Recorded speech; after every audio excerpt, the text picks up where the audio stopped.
Assalamualaikum warahmatullahi wabarakatuh. Bismillahirrahmanirrahim. Ashhadu an la ilaha illallah wa ashhadu anna Muhammadur Rasulullah. Allahumma salli ala sayyidina Muhammad وعلى آل سيدنا محمد رب اشرح لي صدري ويسر لي أمري واحلل عقدة من لساني يفقه قولي آمين. Bismillahirrahmanirrahim. Salam hormatku, salam santunku, salam kangenku buat para sahabat-sahabatku tercinta dimanapun Anda berada, baik yang ada di dalam ataupun yang ada di luar negeri. Semoga kita semua senantiasa di dalam lindungan Allah Subhanahu wa Ta'ala. Amin ya Rabbal Alamin. Sebelum kita mulai kajian di subuh yang indah ini, marilah kita kemahkan di dalam nyawa, kemahkan di dalam jiwa, kemahkan di dalam hati, kemahkan di dalam roh, dan kemahkan di dalam kehidupan ini dengan kalimat-kalimat thayyibah. Subhanallah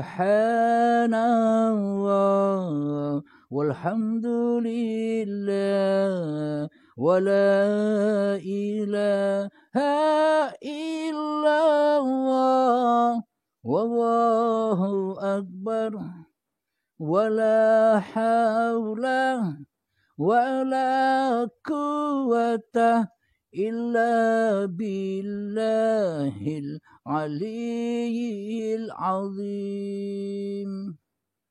Alhamdulillahirabbil alamin. Pada kali ini kita akan mengkaji yang berjudul Wajahku adalah wajah Tuhanku. Ini umat Islam wajib tahu.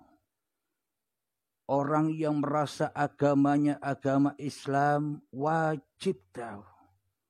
Orang yang agama lain pun juga wajib tahu agar mengerti di dalam makna bertuhan itu yang bagaimana. Di dalam Islam ada kewajiban sholat 5 waktu. Apa tujuannya sholat 5 waktu? Di agama lain pun ada kewajiban-kewajiban syariat agamanya masing-masing. Apa tujuan semua itu? Tujuan sholat 5 waktu dan tujuan seluruh syariat-syariat agama manusia, tujuannya hanyalah untuk datang dan mengabdi kepada Tuhannya. Apapun syariatnya, apapun agamanya pasti sama, tak ada perbedaan. Di setiap syariat-syariat agamanya itu tujuannya hanya satu, untuk menghadap Tuhannya, untuk bertemu Tuhannya. Jadi di sini kami menerangkan cara menghadap melalui syariat agama Islam. Ini pun juga bisa diaplikasikan bagi saudara-saudara kita yang agama lain. Yang penting di sini jangan cari perbedaannya, akan tetapi carilah persamaannya. Karena kita seluruh manusia sama-sama ciptaan Tuhan. Sama-sama hamba Tuhan yang esa. Tak ada Tuhannya orang Islam sendiri. Tak ada Tuhannya orang Nasrani sendiri. Tak ada Tuhannya agama Majusi sendiri, tak ada Tuhannya agama Yahudi sendiri, tak ada Tuhannya agama Buddha sendiri, tak ada agama orang Katolik sendiri. Semuanya yang dimaksud Tuhan itu esa. Di seluruh kitab-kitab apapun kitabnya mengatakan bahwa Tuhan itu Maha Esa. Itulah persamaannya. Jangan dicari-cari lagi perbedaannya. Jadi di pengajian atau di Uripe Allah inilah mempertemukan semua saudara-saudara kita. Ternyata selama ini kita bukan musuh. Bahkan kita ini saudara. Saudara seiman. Maknanya saudara seiman itu apa? Sama-sama dari Tuhan. Sama-sama ciptaan Tuhan. Sama-sama makhluknya, sama-sama madein Tuhan. Jangan kita pertuhankan hawa nafsu kita sendiri. Bila kita mentuhankan hawa nafsu kita sendiri, otomatis maka nama-nama agama yang kita peluk akan menjadi fitnah. Fitnah. Fitnah bagi keselamatan manusia. Jadi untuk membongkar persamaan antar umat beragama itu adalah yakni bahwa kita ini Tuhannya sama. Tuhan yang Maha Esa. Siapakah Tuhan itu? Tuhan itu di dalam Al-Quran sudah disebutkan Allahu la ilaha illa huwal hayyul qayyum. Tiada Tuhan yang berhak disembah. Dialah hidup yang kekal, yang mengurusi seluruh makhluknya. Saya yakin, seyakin-yakinnya seluruh kitab-kitab yang ada di dunia ini, semuanya pasti ada kalimat itu. Inilah yang menemukan kita di dalam persamaan seluruh manusia, bahwa kita ini dihidupi Tuhan. Jadi yang dimaksud Tuhan yang Maha Esa itu kita semua di dalam hidup yang ahad, hidup yang esa. Bila kita tak hidup, apa kita tahu Tuhan? Bila kita tak hidup, apa kita tahu agama-agama? Maka dari itu dibuatlah oleh Allah, dibuatlah oleh Tuhan wadah-wadah agama. Supaya apa? Meskipun wadah-wadahnya berbeda, toh di dalamnya mengajarkan tauhid. Toh di dalamnya mengajarkan tentang keesaan Tuhan. Alhamdulillahirabbil alamin. Untuk para sahabat-sahabatku yang beragama Islam, tentunya sholat 5 waktu itulah sebagai media, sebagai kendaraan. As-sholatu mi'rajul mu'minin. Sholat itu adalah tempat kendaraanmu untuk mi'raj atau menghadap Tuhanmu. Bila kita tidak tahu tujuan dan makna sholat itu sendiri, bagaimana mungkin kita bisa mi'raj? Bagaimana mungkin kita bisa kendarai sholat ini menuju Allah bila kita tak tahu, bila kita tak paham apa tujuan sholat itu sendiri. Jadi Allah melewati Kanjeng Nabi Muhammad mensyariatkan. Ini bukan syariatnya Nabi Muhammad loh ya. Ini syariatnya Allah yang diutuskan, yang disuruhkan, yang diperintahkan kepada Nabi Muhammad untuk disampaikan kepada seluruh manusia. Ingat, sekali lagi ingat, Nabi Muhammad tak membawa syariat. Nabi Muhammad tak bisa syariat. Akan tetapi seluruh syariat-syariat yang dibawa junjungan kita Nabi besar Muhammad sallallahu alaihi wasallam itu syariatullah. Apa buktinya? Ini bukan syariatnya Muhammad. Apa buktinya? Syariat yang diperuntukkan kepada para nabi dan para rasul itu sebenarnya bukan syariat masing-masing nabinya. Bukan syariat masing-masing rasulnya. Akan tetapi seluruh syariat itu dari Tuhannya. Dari hidup yang menghidupi manusianya. Buktinya apa? Bahwa Nabi Muhammad tak punya syariat. Bahwa Nabi Muhammad tak bisa bersyariat. Bukti logika yang nyata. Ketika Nabi Muhammad berapa-apa saja. Beraktivitas apa saja. Jangan lupa baca Bismillahirrahmanirrahim. Maknanya setiap aktivitas apapun detik per detik jangan luput dengan Bismillahirrahmanirrahim. Inilah pembuka, penuntun jalan apapun aktivitas yang kita kerjakan agar tidak teraku-akui sebagai aktivitas kita. Agar seluruh aktivitas itu roji'un, pulang kepada uripe Allah. Karena tanpa uripe Allah takkan pernah ada aktivitas. Karena tanpa uripe Allah takkan pernah ada syariat. Karena tanpa uripe Allah takkan pernah ada ibadah-ibadah solat-solatnya seluruh manusia. Apapun agamanya, apapun golongannya, apapun alirannya. Bila tak ada uripe Allah, maka ibadah solat semuanya takkan pernah ada.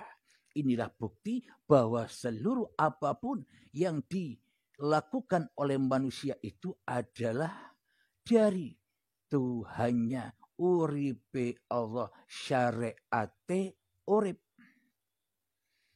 Terbukti di dalam firman-Nya Allah, Bismillahirrahmanirrahim, wallahu khalaqakum wa ma ta'malun. Dan Allah lah penciptamu dan Allah pula yang menciptakan apapun yang kamu perbuat. Pas, sudah cocok. Inilah bukti bahwa seluruh syariat-syariat manusia ini bukan syariat manusianya, tapi syariat uripe Allah. Maka dari itu selagi manusia merasa, menganggap bahwa syariat ini datangnya dari syariat yang manusia, yakni dari syariatnya Nabi Muhammad, dari syariatnya Nabi Isa, dari syariatnya Nabi Musa, dari syariatnya Nabi Ibrahim, dari syariatnya Nabi Daud dan sebagainya, maka ini salah kaprah. Ini salah pemahaman. Karena hidup siapa? Karena uripe sopo sing manggon di dalam Nabi Ibrahim, yang menghidupi Nabi Musa, yang menghidupi Nabi Isa, yang menghidupi Nabi Muhammad, dan yang menghidupi kita semua bangsa manusia, itu uripe sopo. Inilah jalan pulang sanad-sanad manusia bahwa sesungguhnya manusia tak punya daya untuk melaksanakan syariat kecuali syariat uripe Allah. Disinilah para nabi-nabi, disinilah para rasul-rasul diutus untuk menyempurnakan akhlak-akhlak manusianya yang bejat, yang selama ini mengaku-ngaku bisa syariat sendiri, yang selama ini mengaku-aku bisa beraktivitas sendiri tanpa Tuhan. Karena selama ini para manusia tak bertuhan, maka dari itu dianggapnya semua syariat-syariat antar agama, semua syariat-syariat individu-individu manusianya seolah-olah dianggap, seolah-olah diakui sebagai syariatnya manusianya. Inilah yang membuat polemik belenggu. Inilah yang membuat fitnah.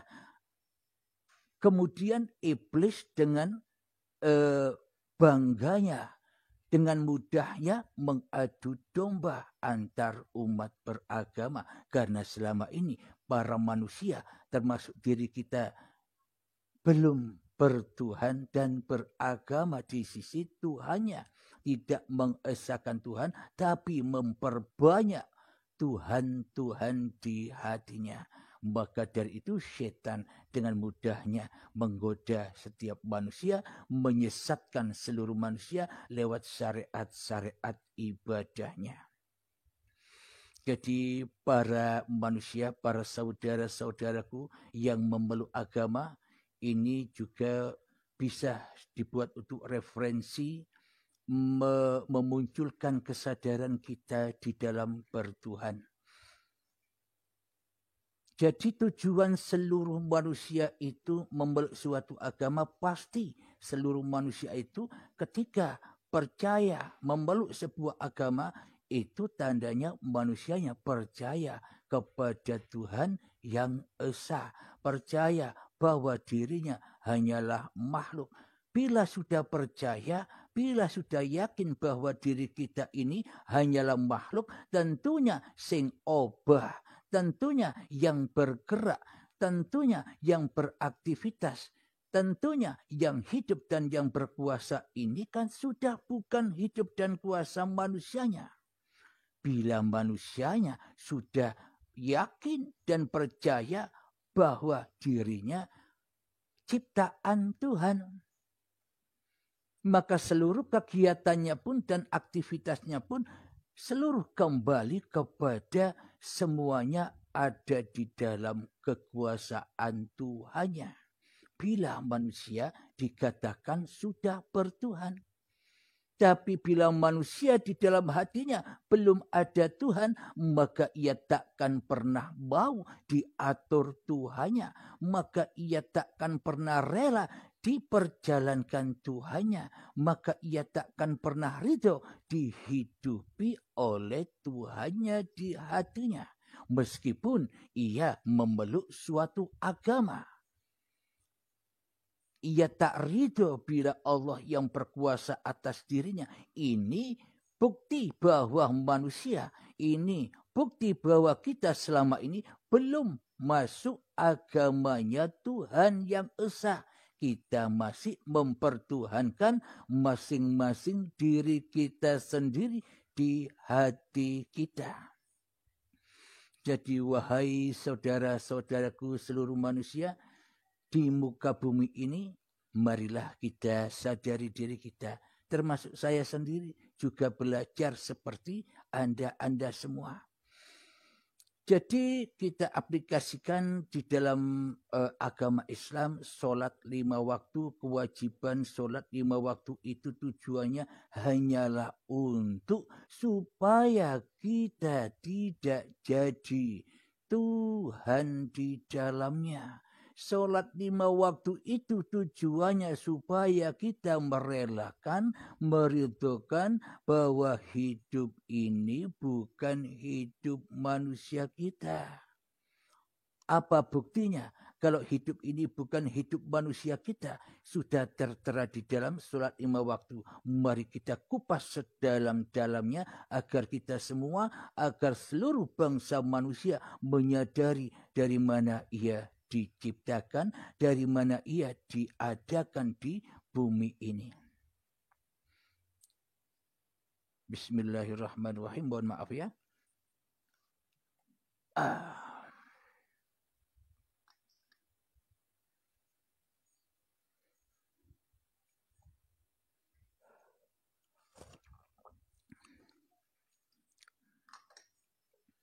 Bismillahirrahmanirrahim. Di dalam sholat 5 waktu, bagi umat Islam, Kanjeng Nabi sudah mengajarkan innamal a'malu binniyah. Jadi segala sesuatu itu tergantung niatnya. Maknanya tergantung niatnya itu di dalam segala sesuatu yang kita lakukan, di dalam segala sesuatu kehidupan. Bila di dalamnya dikuasai oleh Tuhannya, itulah niat yang lurus, yakni lillahi ta'ala. Namun bila di dalam hatinya masih diri manusianya yang merasa melakukan, yang merasa berkuasa atas segala aktivitasnya, maka seluruh apapun yang diamalkannya tersesat dari Tuhannya. Maknanya tersesat dimakan oleh hawa nafsune dewe. Akhirnya diakuinya lah semua pekerjaan ini, semua amal-amal ibadah ini sebagai dirinya lah yang melakukan. Inilah orang-orang yang tersesat dari jalan Tuhannya karena niatnya tidak lurus, niatnya tidak membuka pintu lillahi ta'ala. Ketika kita sholat pastinya ada niatnya. Seumpama sholat subuh, usalli fardhu subahi rak'ataini mustaqbilal qiblati adaan lillahi ta'ala, adaan imaman, adaan ma'muman lillahi ta'ala. Maknanya jadi imam, jadi makmum sendirian pun di dalam sholat itu pasti ada ungkapan lillah. Jadi keadaan berjamaah pun, jadi keadaan jadi imam pun, jadi keadaan jadi makmum pun, jadi keadaan sholat sendirian pun pasti wajib dikembalikan lagi bahwa semua ini, keadaan ini hanyalah milik Allah, hanyalah milik uripe Allah. Itulah niat yang lurus. Jangan diniatkan kemana-mana, luruslah kepada uripe Allah.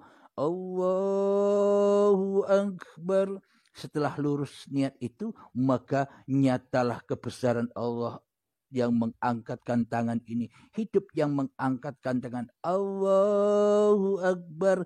Maka benarlah keakbaran Allah ketika manusianya sudah mati.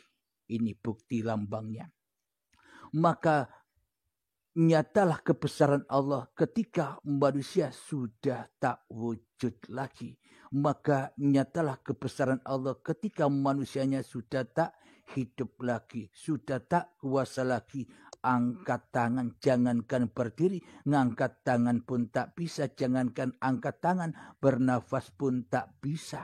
Bila tanpa uripe Allah, maka tersadarlah manusia bahwa Tuhanlah yang mengangkatkan tangan, Tuhanlah yang menggerak-gerakkan tubuhnya. Maka nyata kebesarannya bila manusianya rela, ridho bahwa diri manusianya itu ternyata hanya sebuah makhluk, hanya seorang makhluk, hanya benda yang mati. Inilah tujuan sholatnya seluruh manusia. Inilah tujuan ibadahnya seluruh manusia. Inilah tujuan persembahannya seluruh manusia kepada Tuhannya. Meskipun wadah-wadah agamanya berbeda, namun tujuannya sama, menghadap, menghamba kembali kepada yang menciptakannya. Kemudian setelah Allahu Akbar, setelah mati manusianya, tujuan sholat 5 waktu itu kan kita tujuannya belajar mati. Bukan belajar tambah jadi orang mulia. Tujuannya bukan malah menjadi orang yang kepingin jadi orang yang dihormati umat. Salah besar. Di sini sholat 5 waktu itu tujuannya untuk menghancurkan diri manusia kita. Menghancurkan kesombongan diri manusia kita. Menghancurkan kebanggaan diri manusia kita. Menghancurkan kemuliaan diri manusia kita. Baru kita bisa sholat. Maka dari itu orang yang belum Islam, belum apalagi Islam, iman saja belum ada di dalam hatinya, Tuhan saja belum terwujud di hatinya, Tuhan saja belum hadir di hatinya, tidak akan pernah bisa sholat dengan benar. Tidak akan pernah bisa sholat dengan khusyuk. Karena bagaimana mungkin Allah menerima sholatnya orang yang tak menyembah Allah. Sedangkan di dalam sholatnya hanyalah menyembah setan dan dirinya sendiri. Maknanya menyembah setan dan menyembah dirinya sendiri itu apa? Mengaku-akui dirikulah yang bisa sholat. Mengaku-akui dirikulah yang bisa ibadah. Mengaku-akui dirikulah yang bisa bersolawatan. Mengaku-akui dirikulah yang bisa zikiran. Mengaku-akui dirikulah yang bisa bekerja. Mengaku-akui diri kitalah yang bisa beraktivitas di dalam kehidupan ini. Inilah yang dimaksud manusia seperti Fir'aun, yang ada yang wujud di hatinya hanyalah dirinya sendiri, sementara Allah gaib, sementara Allah tiada, sementara Allah mati bagi diri manusianya. Mana mungkin bisa menghadap kepada yang mati, sementara dirinya yang merasa menjadi Tuhannya di dalam kehidupan ini. Berarti sholat kita pun sejak akil balik hingga kini kita menyembah Tuhan yang salah. Jadi tersesatlah semua amal kita. Jadi hilanglah, jadi terbakarlah semua amal kita. Jangan kita harap amal itu akan membuat bekal kita di akhirat. Wong amalnya sudah dimakan-makan sendiri, berbuat-buat sendiri, disembah-sembah sendiri, dicipta-ciptakan sendiri, diagung-agungkan sendiri, diwujud-wujudkan sendiri, dimulia-muliakan sendiri. Kita selama ini menyembah berhala-berhala. Diri kita yang ada di hati kita sendiri. Maknanya kita belum Islam. Jadi saya tunjukkan bagaimana cara sholatnya orang yang sudah masuk Islam. Jadi ketika Allahu Akbar, di dalam hatinya sudah uripe Allah yang menggerakkan itu semua. Manusianya tandanya mati. Nah, jadi inilah rahasia untuk mengungkap apa sholat itu, apa ibadah itu, apa yang dilakukan manusia-manusia yang bertuhankan Tuhan yang esa, apapun agamanya, pasti larinya kepada Tuhannya di dalam hatinya, bukan malah kepada dirinya sendiri, bukan malah ingat dan mengkhuturkan hawa nafsunya sendiri di hatinya. Terus kita lanjutkan di dalam doa iftitah, maka kita buka agar iman, akidah kita lurus kepada Tuhan yang esa, yakni uripe Allah lah yang berkuasa atas diri manusianya. Mari kita baca doa iftitah untuk membuktikan bahwa di dalam sholat itu kita wajib mati dulu baru bisa sholat yang benar di sisi Allah, bukan di sisi setan sholatnya. Selama ini kan kita sholatnya di sisi setan. Selama ini sejak akil balik hingga setua ini kita ibadahnya di sisi setan, di sisi hawa nafsu, diakui oleh dirinya sendiri ibadah-ibadahnya. Kemudian malah merasa bangga dan merasa mulia dengan ilmu dan amal kita selama ini. Inilah bahwa bukti selama ini kita tidak beragama kepada Allah, tidak mentuhankan Allah, tidak mewujudkan Allah di hati kita, malah mewujudkan syaitan dan hawa nafsu kita sendiri. Berarti selama ini kita salah Tuhan, salah akidah, salah tuntunan yang dituntunkan oleh Kanjeng Nabi Muhammad sallallahu alaihi wasallam, membawa agama yang rahmatan lil alamin. Mestinya Allah yang wujud, loh kok manusianya yang wujud?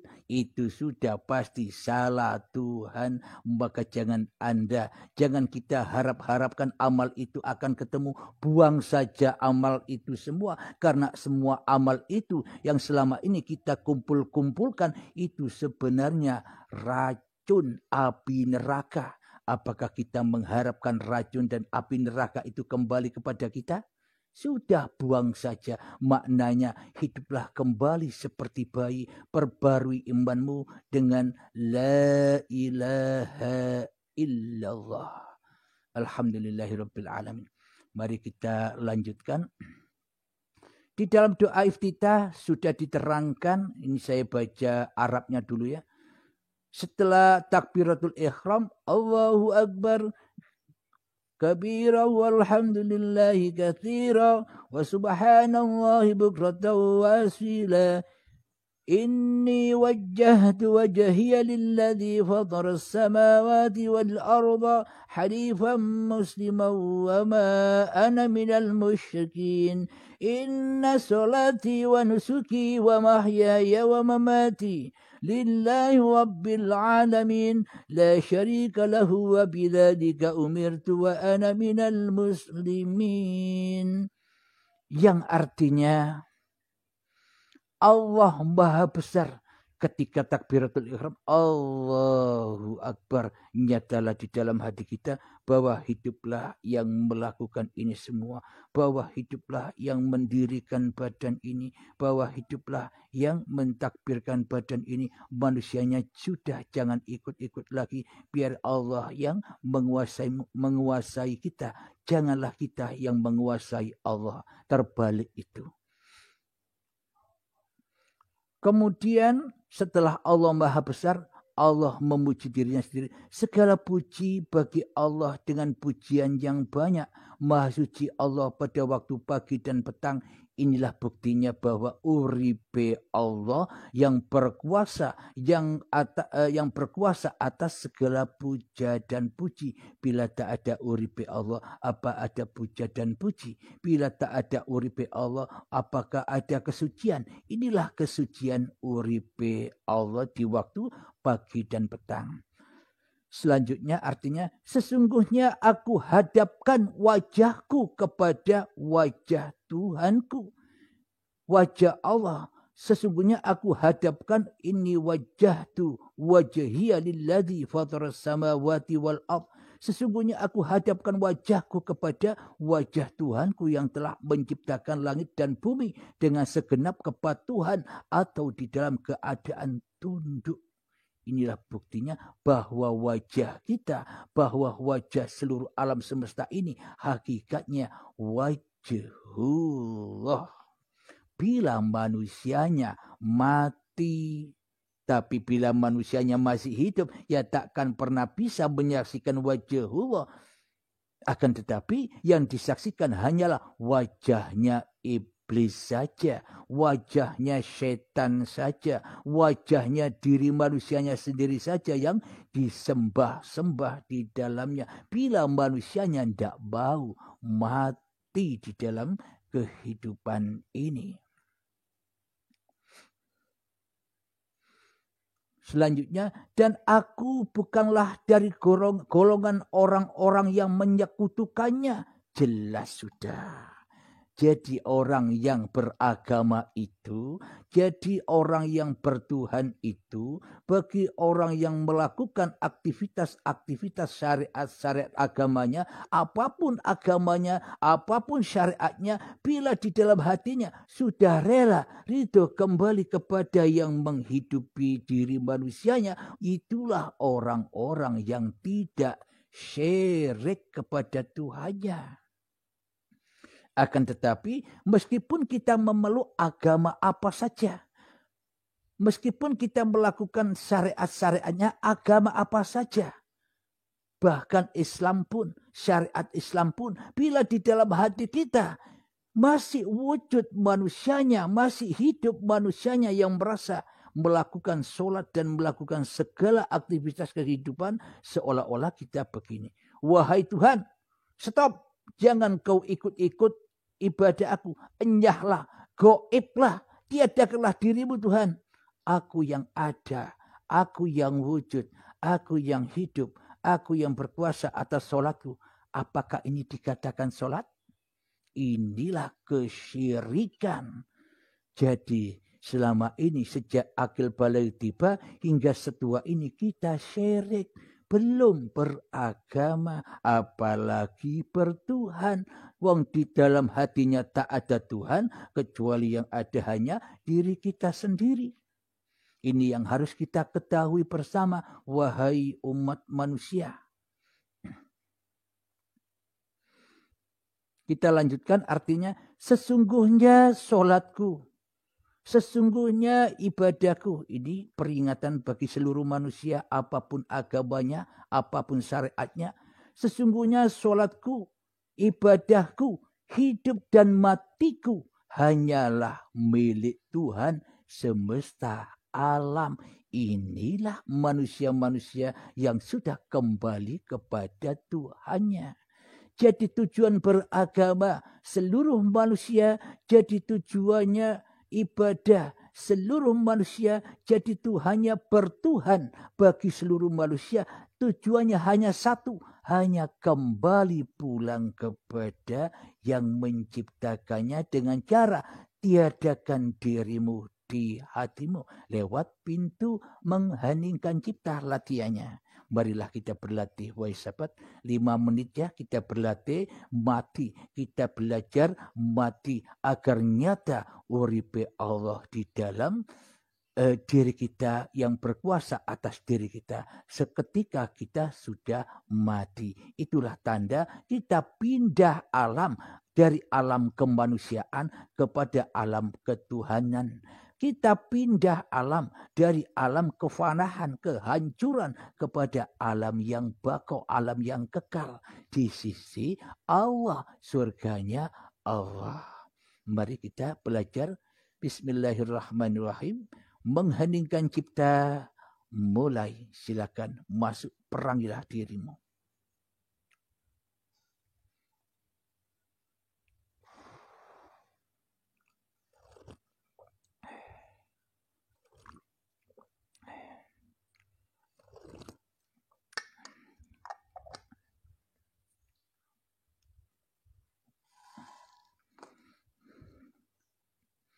Lima menit belajar.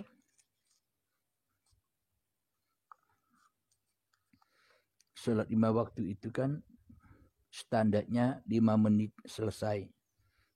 Jadi hasil dari latihan-latihan ini agar Anda bawa kepada sholat ibadah-ibadah Anda.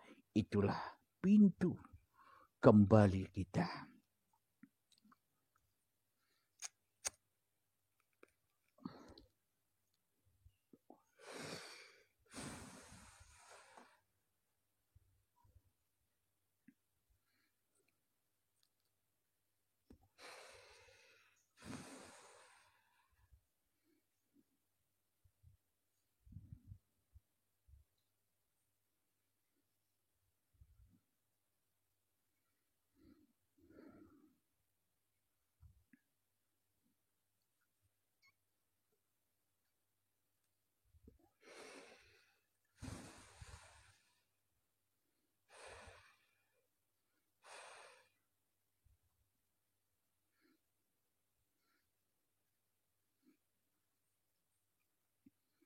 Bagi saudara-saudaraku, sahabat-sahabatku, penyimak setia kajian Uripe Allah, bila Anda mendapatkan kesulitan-kesulitan untuk belajar mengheningkan cipta, mematikan diri, menghancurkan diri, maknanya kesulitan di dalam aplikasi kehidupan ini bisa datang ke Medan.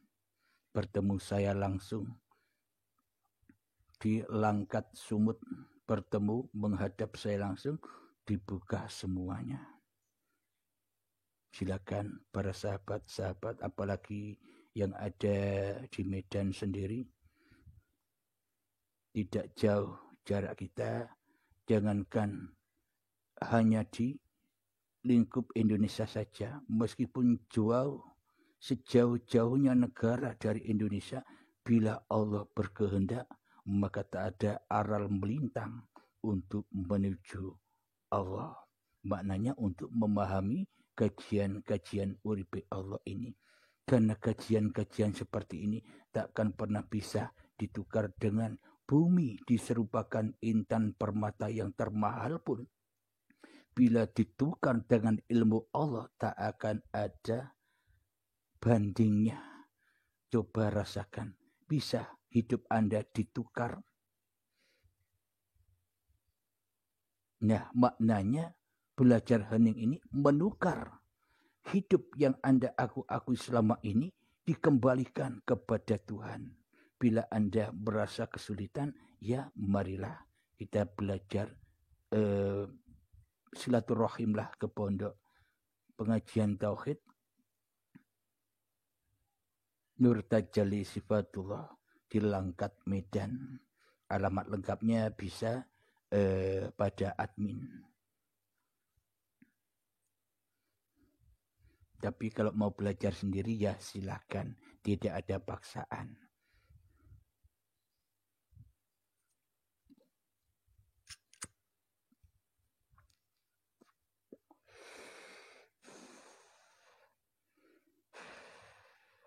Alhamdulillahirabbil alamin, mengheningkan cipta selesai.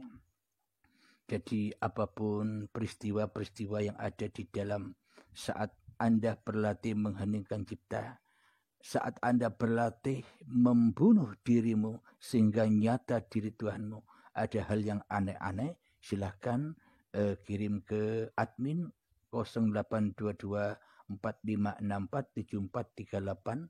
InsyaAllah kami balas. Alhamdulillahirabbil alamin. Inilah bukti untuk membuka mata hati kita. Kita wajib masuk Islam dulu. Apa caranya? Ya rukun iman kita nyatakan. 6 rukun iman ini kita bisa menyatakan Allahnya dahulu.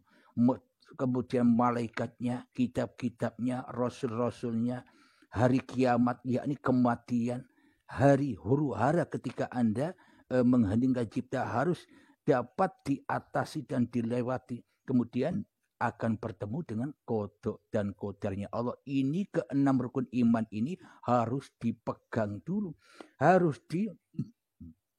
dipahami dan direalisasikan atau dipraktekkan dulu. Kemudian setelah dipraktekkan baru bisa masuk rukun Islam. Pasti bisa bersahadat, pasti bisa sholat, pasti bisa zakat, pasti bisa puasa, pasti bisa haji. Bila rukun imannya sudah benar, maka ahadlah rukun iman yang 6, rukun Islam yang 5, ahad di dalam keesaan Allah. Itulah agamanya Tuhan, itulah agamanya seluruh manusia.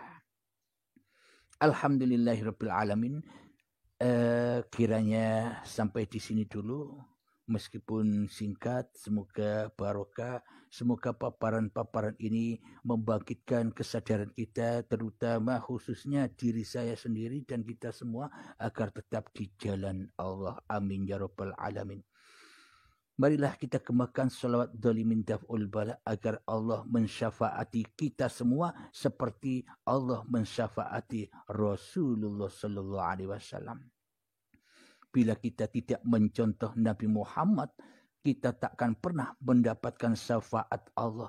Karena yang mensyafaati Nabi Muhammad itu Allah. Nabi Muhammad tidak punya syafaat. Maka dari itu ikutilah apa imannya Kanjeng Nabi Muhammad. Muhammad bukan kamu yang lempar itu, aku yang melempar. Muhammad bukan kamu yang memanah itu, aku yang memanah. Inilah imannya Nabi Muhammad. Bila kita tidak ikut mencontoh iman yang seperti ini, iman yang dimiliki oleh Kanjeng Nabi Muhammad, karena Nabi Muhammad sadar bahwa hidup ini bukan hidupnya Muhammad, tapi uripe Allah. Maka bila kita tidak mencontoh, mana mungkin kita mendapatkan syafaat dari Allah. Marilah kita kembalikan selawat dhalimin daf'ul bala agar kita tidak zalim lagi kepada Allah. Allahumma salli ala sayyidina Muhammad wa ashghili zalimin bi zalimin. Allahumma salli ala sayyidina Muhammad wa ashghili zalimin bi zalimin wa ahrijna min bainihim salimin wa ala alihi wa sahbihi ajma'in. Bismillahirrahmanirrahim. Allahumma ya qadiyal hajat, Allahumma ya mujibad da'wat, Allahumma ya rafi'ad darajat, Allahumma ya muhillal muskilat, Allahumma ya syafiyal amrad, Allahumma ya kafiyal muhimmat, Allahumma ya dafi'al baniyat, Allahumma khtim lana bil iman, Allahumma khtim lana bil islam, bijahi sayyidil mursalin, Rabbana atina fid dunya hasanah wa fil akhirati hasanah wa qina adzabannar. Wa sallallahu ala sayyidina Muhammad wa ala alihi wa sahbihi wasallam walhamdulillahi rabbil alamin. Akhirul kalam. Assalamualaikum warahmatullahi wabarakatuh.